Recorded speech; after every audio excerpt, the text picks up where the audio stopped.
Niekedy veľký problém nastáva práve v tom, že iné informácie dostane rodina a iné informácie dostane pacient.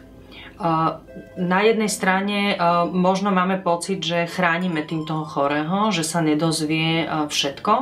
Na druhej strane, keď dostane naplno tie informácie rodina od lekára, tak je veľmi ťažké si s tým nejako poradiť, pretože vždy vás to ovplyvní, keď to niekde v sebe máte uložené, že viete, že ten stav je veľmi vážny, že proste to ochorenie progreduje, že ten človek sa nevylieči napríklad, ale on túto informáciu nemá, môžete sa snažiť akokoľvek, vždy vás to v tej komunikácii k nemu ovplyvní, stráca sa tam spontánnosť, dávate si pozor na to, čo hovoríte, ako hovoríte, aby ste sa nepreriekli a úplne najhoršie je, keď sa začnú tvoriť také tie, že ten vie to, pozor, keď ten pôjde za pacientom, aby náhodou nepovedal. A toto sú veľmi, veľmi také nešťastné spolky, ktoré potom sa v rámci rodiny vytvárajú.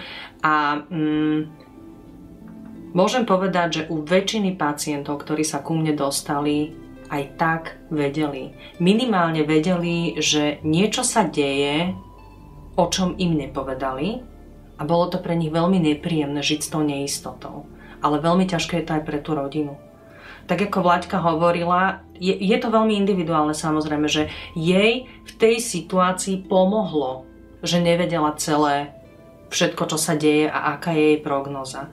Jej mamina ale dostala informáciu, že by mohla zomrieť. A Vlaďka cítila, že niečo sa tam deje, že niečo tá mama možno pred ňou tají. A myslím si, že v tej situácii to bolo extrémne náročné ustať pre tú mamu. Hej.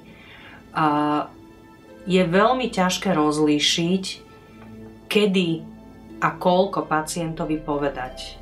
Ale myslím si, že čím menší je rozdiel medzi tým, čo vie pacient a akú informáciu dostane a medzi tým, akú informáciu dostane rodina, tak tým väčšia je šanca, že dokážu spolu to nejako spoločne normálne zvládať, že teda pacient nemá tie svoje v úvodzovkách tajomstvá a strachy, s ktorými si žije sám a tá rodina má tie svoje strachy a témy, o ktorých s ním nemôže hovoriť.